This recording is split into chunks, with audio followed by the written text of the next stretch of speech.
Hola Rosa, ¿cómo estás? Muchas gracias por tu tiempo. Te hablo de tú porque tú me lo pides. Pues muchas gracias a ti, Nadia, por haberme invitado y por permitirme tener esta conversación contigo y pues poder transmitir, si se puede, algo a los muchísimos lectores que sé que tienes, entre ellos yo. Gracias, Rosa. Pues bueno, empecemos por el principio. Tú has dedicado toda una vida a la lucha contra el antisemitismo. ¿Cómo describes todos estos años? Bueno, yo te puedo decir para empezar que me he dedicado prácticamente toda mi vida a esta lucha en particular, aparte de otras. ¿Cómo empecé? Pues empecé porque como vengo de una familia que de mis padres no sobrevivió absolutamente nadie, entonces yo me fui dando cuenta desde muy joven que había pasado algo terrible y entonces fui entendiendo lo que produjo la Segunda Guerra, la Shoah, y de ahí empezó ya pues mi deseo de ver cómo es posible que haya pasado algo así. Y ahí ya me fui interesando y empecé a leer mucho y después pues ya vino que me involucré en trabajo comunitario, algunas que no existían, ayudé a crear esas instituciones. Una de ellas fue la Joven Huizo, que no existía en México y a través de la cual yo tenía la intención, primero que todo, de reunir chicas de todos de todas las comunidades de México, porque no se juntaban sefaraditas con origen oriental, y yo hice que eso no podía ser, y formé la primera Joven Huizo con chicas de todos lados. Todavía no se formaba el Estado de Israel. Cuando se formó, todos los que pertenecíamos en esa época a la Shomer, empezamos a trabajar en organizaciones. Si no existían, las creamos. Todo era para enterarnos y para estudiar la cuestión del sionismo y la cuestión de la Shoah. Y ahí empecé también ya una formación que llegó a que en los años del 50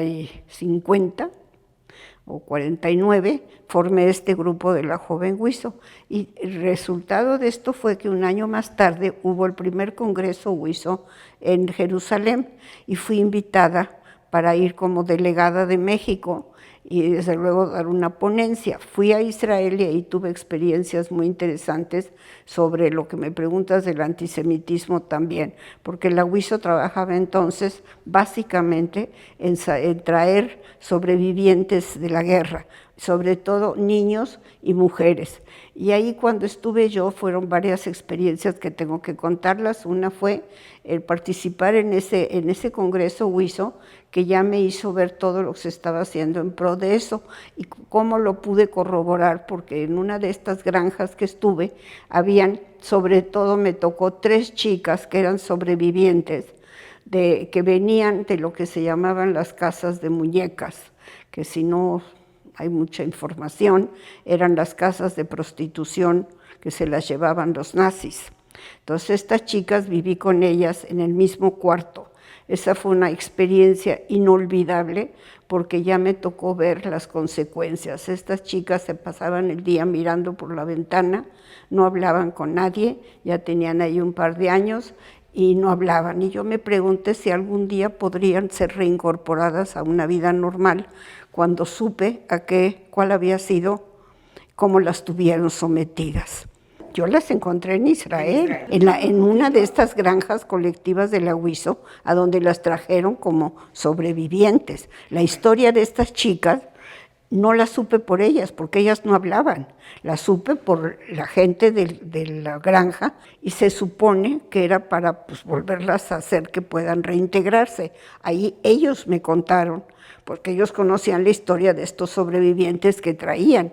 Entonces ahí fue donde me contaron que eran chicas que eran de mi edad, probablemente un par de años más grandes que yo, pero durante la guerra los nazis, entre sus tantas barbaridades que hicieron, fue llevarse a las chicas judías que estaban en los guetos, en lugar de llevarlas o ya cuando estaban los campos de concentración, en lugar de mantenerlas en el campo, se las llevaban a campos para ellos, para utilizarlas, para usarlas, y se llamaban casa de muñecas.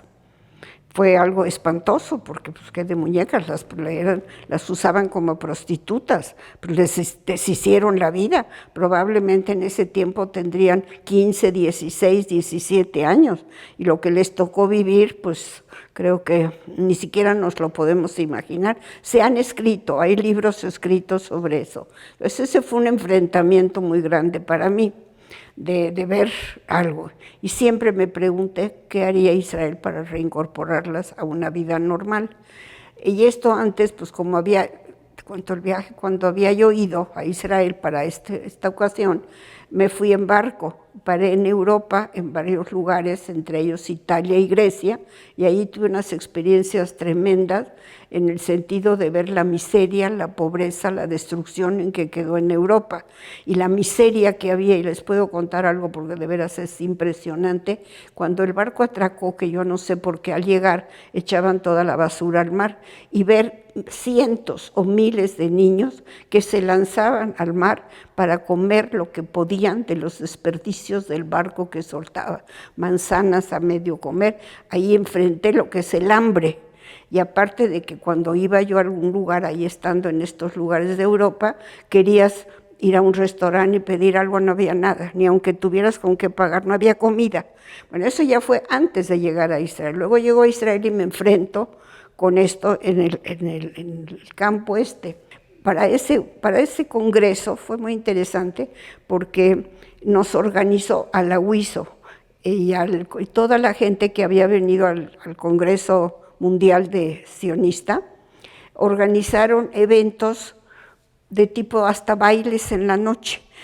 El ejército, la marina, y teníamos pues todo muy padre, ¿no? Y estábamos en hotel, todos los que llegamos como delegados, estábamos en hoteles. Esto se llevó a cabo un gran evento en el King David Hotel, que hacía poco tiempo que lo habían bombardeado, cuando fue todo un evento. Pero entonces eso fue pues muy agradable porque nos tenían, yo supongo que eso fue con dinero de todas las comunidades del mundo que dieron para su aporte para poder llevar a cabo esos eventos. Ahí no teníamos nada de que hubiera problema con la comida, pero yo me quedé, eso era 2 semanas. Después de las 2 semanas yo decidí quedarme en Israel por mi cuenta y entonces empecé a recorrer el país ya en la realidad. Y en la realidad tampoco había comida en Israel, porque lo poco que se producía o lo mucho, que eran pues algunas cosas de naranjas, manzanas, y se hacían más cosas, se exportaba, era la forma de tener Israel ingresos en dólares. Entonces no había prácticamente comida, lo que había, pero ibas a comer a restaurantes del gobierno, de la Estadrut, y por cualquier cosa comías, pero que era pasta. Y había una cosa que hasta que llegué a México supe que era hatzilim, que era berenjena, pero yo no sabía. Te la preparaban de 1000 maneras. Y eso era lo que había para comer. Huevos eran de polvo.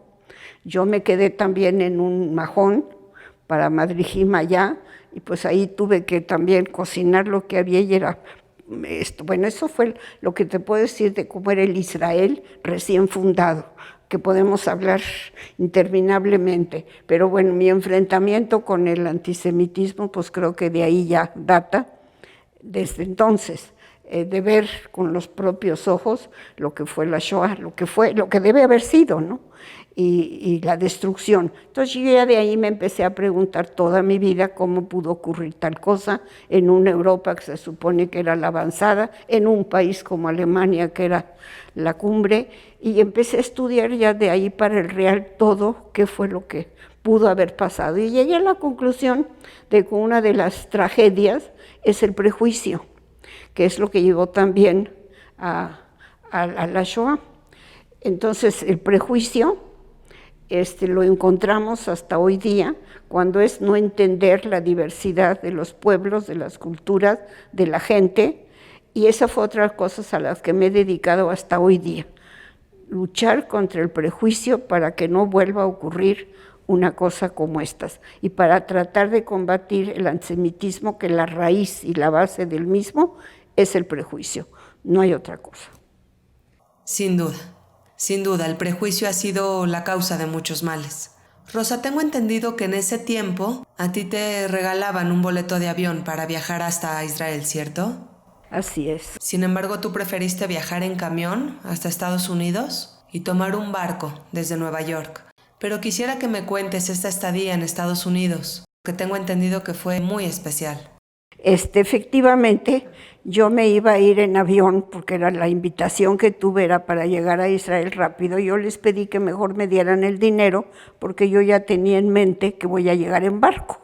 Entonces, para llegar en barco y tomar el barco de Nueva York, tenía yo que ir obviamente desde México allá, cosa que me fui en el camión Greyhound, que eran los que iban, y yo viajaba de día y de noche dormía. ¿Por qué? Porque tenía yo interés en conocer el país. Y ahí tuve también un primer enfrentamiento terrible con lo que es el racismo.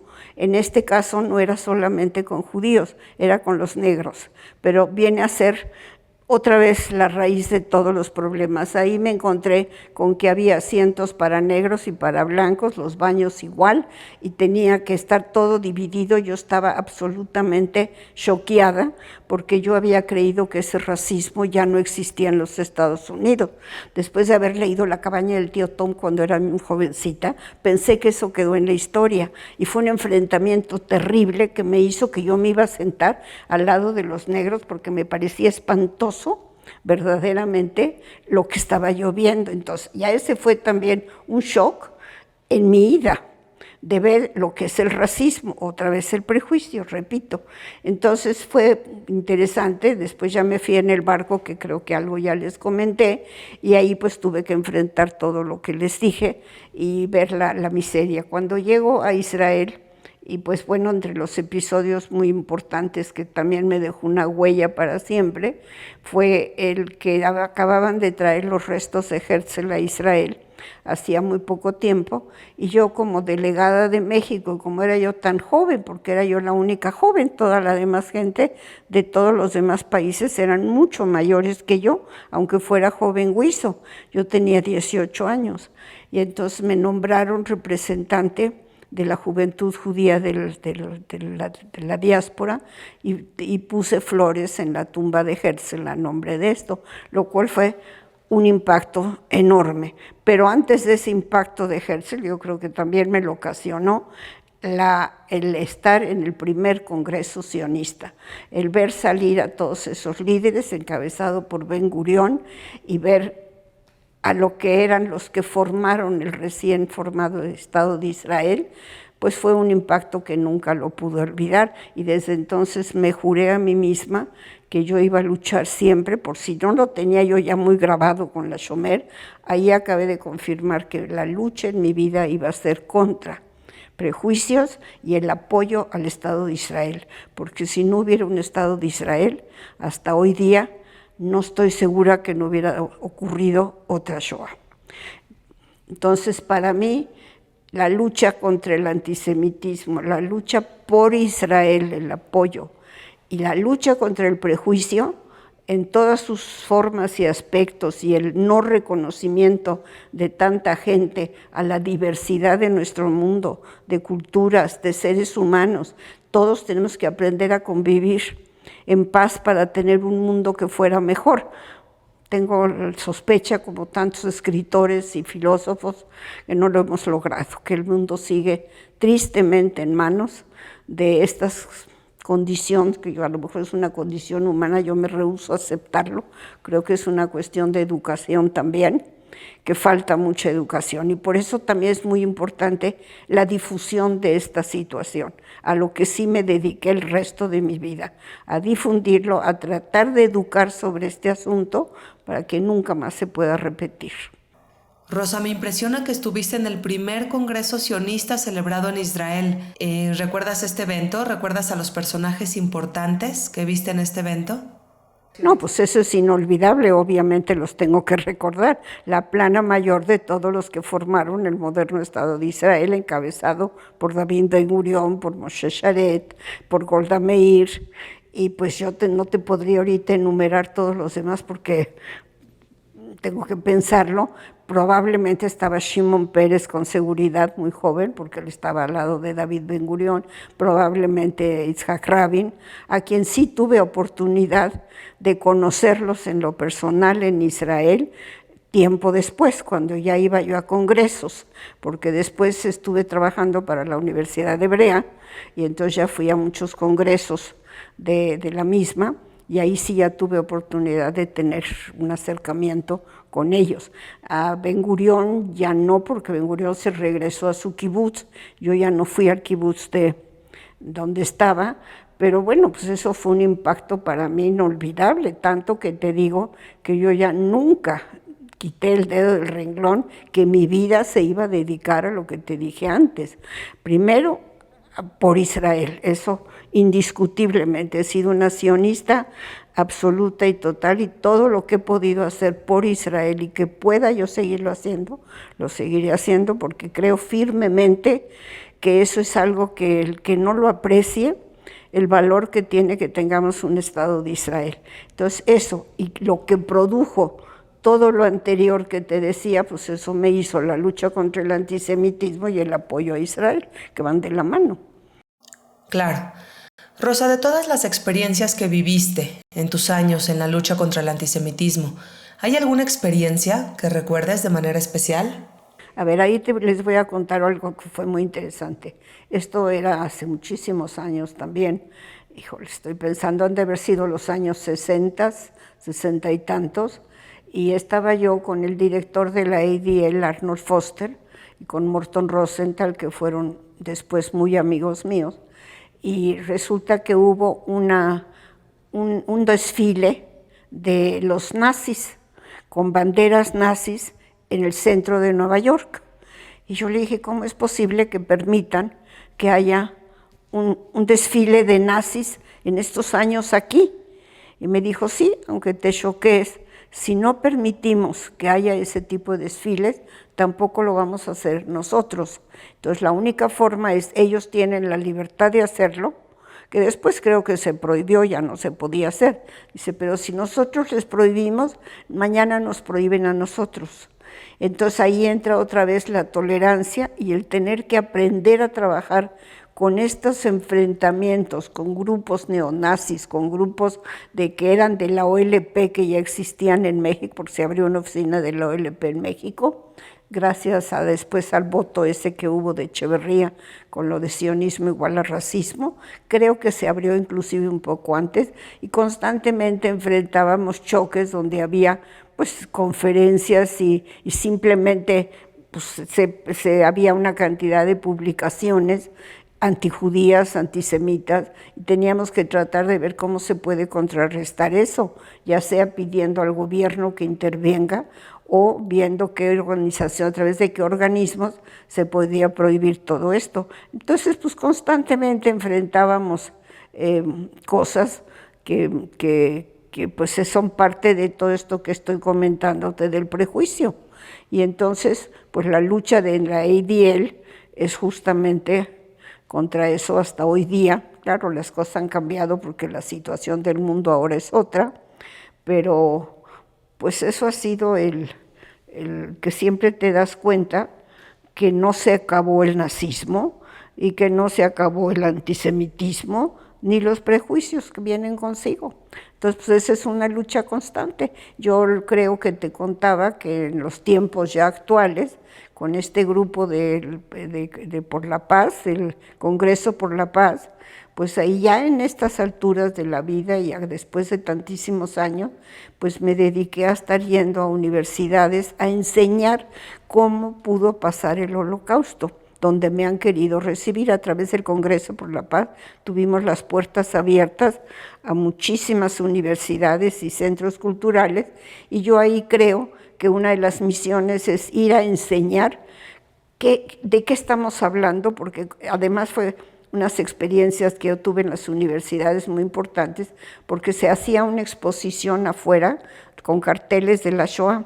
Y cuando ya entré al salón, que les puedo hablar que había entre 800 y 1000 alumnos, les preguntaba yo lo primero, y me ocurrió en varias universidades, si sabían de qué es lo que íbamos a hablar y si tenían alguna idea de qué se trataba el Holocausto, que por favor levantara la mano. Tenía yo interés en saber cuántos saben para saber de dónde empezar. Y me llevaba yo la sorpresa que levantaban 4 o 6 manos, cuando mucho, que habían oído hablar del asunto. Entonces, para empezar a educar sobre de qué se trata cuando hablamos de Holocausto y de qué se trata el nazismo y cómo pudo ocurrir, pues tienes que empezar prácticamente de algo que te das cuenta que es desconocimiento, que a veces no es ni siquiera mala fe, es un desconocimiento absoluto de qué es el judaísmo y lo que han oído y los prejuicios que les han metido porque ya es tradicional. Mucha de esa gente no es antisemita en realidad, ni conocen un judío ni nunca lo vieron, y tampoco el desconocimiento de qué estaba yo hablando. Era bastante difícil porque ¿de dónde agarras para empezar a enseñar cómo se pudo llegar a eso? Y es empezar a enseñar lo que son otra vez organismos como es el nazismo, y grupos que habían muy de extrema derecha en México, que lo sabían, que estaban asociados con grupos también igualmente radicales, que iban desde aquí hasta Argentina, y ahorita me estoy acordando cómo atacaban, por ejemplo, en la Universidad de Guadalajara. Ahí estaban los tecos, que se llamaban, de Guadalajara, que tenían relaciones con grupos así, hasta Argentina. Pues en las universidades me tocó vivir muy de cerca cómo atacaban a los estudiantes judíos en la universidad por ser judíos. Eran los grupos de extrema derecha, que te digo, se llamaban los tecos. Y de todo esto hay una enorme cantidad de información. Claro que eso era choqueante, porque para los muchachos que tenías, pues que los atacaban hasta físicamente. Y esto eran organizaciones que mucha gente desconoce que habían y que todavía las hay. Y hoy en día, Rosa, después de una vida dedicada a la lucha contra el antisemitismo, ¿qué opinas que este mal otra vez se está incrementando en Europa? Mira, te voy a decir una respuesta que dio Sartre. Jean-Paul Sartre tiene un tratado sobre el antisemitismo y él dijo, si quieres medir el nivel de un país, de su cultura, mide su nivel de antisemitismo. Con eso te puedes dar una idea. Entonces, ¿yo qué pienso? Pues que ojalá desapareciera, pero también me viene a la mente una frase que la acabo hace rato de mencionar, de Elie Wiesel, cuando ya terminó todo lo que sabemos que él vivió, y cuando le preguntaron cuál creía que era la causa, la razón de todo lo que pasó, como ustedes saben bien, pues Elie Wiesel, sobreviviente, y dijo, no hay peor pecado de la humanidad que la indiferencia. Entonces, todo esto que hay también que se difunde, y lo he vivido en carne propia con muchísimas de mis alumnas a lo largo de 40 años, sin ninguna mala fe, un desconocimiento brutal de lo que es el judaísmo, y entonces por consecuencia se dejan llevar por esas corrientes, como hablaba yo, hay organismos lamentablemente de la derecha que sabemos muy bien que tristemente han estado muy vinculadas a la iglesia, y mucha gente que fue educada en colegios de monjas o de maristas, qué sé yo, algunos no, otros sí, transmitieron estas ideas equivocadas de lo que es el judaísmo. Cuando yo he hablado de los orígenes judíos del cristianismo, a veces me han mirado con cara de ¿what? Cuando he tratado de decir, ¿leyeron la Biblia alguna vez? No.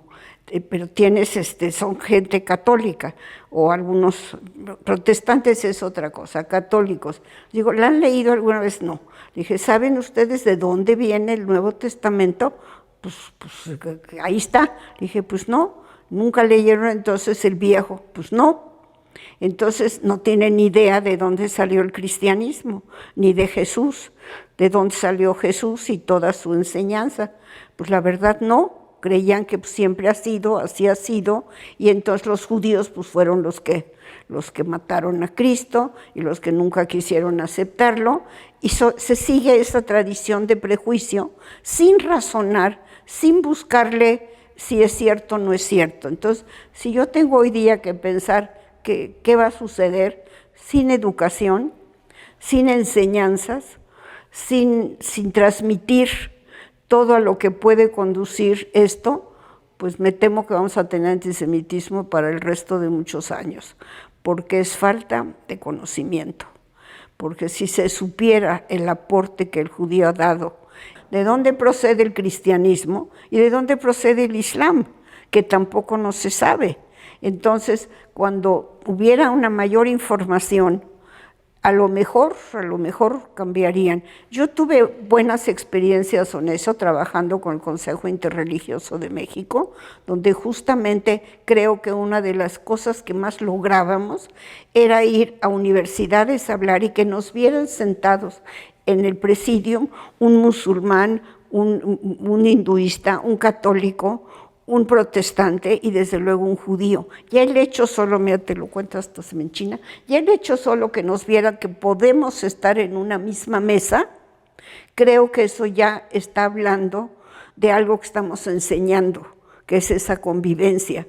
Y todavía te puedo platicar que tuve experiencias muy interesantes, donde fui muchas veces al grupo sufí de México, islámico. Tengo relación personal, tenía yo con la que lo dirigía, y fui a hablar de judaísmo en el centro sufí, centro islámico. Y eso pues no se da muy seguido, pero si tuviéramos oportunidad, todo ese antijudaísmo, porque está mal dicho antisemitismo, porque ellos también son, pues yo creo que a lo mejor cambiaría mucho la visión del mundo árabe también con los judíos, cuando ellos mismos supieran de dónde procede el Islam y de dónde tuvieron siglos en que hubo una convivencia pacífica muy positiva en siglos pasados, el judaísmo con el Islam y el cristianismo. Y yo creo que es educación, conocimiento, no veo otra forma como eso se pueda combatir. Sin duda, la educación es la base de todo. Pues bueno, Rosa, te quiero agradecer por tu tiempo, pero sobre todo te quiero agradecer el que le hayas dedicado una vida entera a una lucha tan noble como es la lucha contra el antisemitismo. Pues muchas gracias a ti por darme la oportunidad de platicar un poco de un tema que es tan amplio y que pues en tantos años que yo llevo, además de ese trabajo comunitario, el dar clases en donde he tenido que hablar de esto enormemente. Yo te agradezco la oportunidad de compartir algunas ideas, que obviamente pues me quedo corta porque el tema es amplísimo. Así es, este tema siempre da para mucho más. Que Dios te bendiga. Gracias. Gracias a ti.